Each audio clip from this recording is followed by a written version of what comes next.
আরে দাদা কি হলো? আরে তেল শেষ হয়েছে দাদা। এখানে আশেপাশে কোথাও পেট্রোল পাম্প আছে? পেট্রোল পাম্প তো আছে, তাও 2 কিলোমিটার দূরে। এ ভগবান। তাহলে একটা কাজ করো, আমি তোমাকে পা দিয়ে ঠেলে দিচ্ছি, আমি ওইদিকেই যাবো।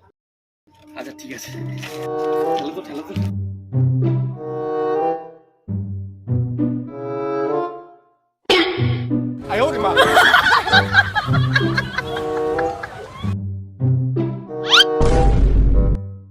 আরে দাদা কি করছো? আরে কোনোদিন পা দিয়ে ঠেলিনি না, কোনো হচ্ছে না।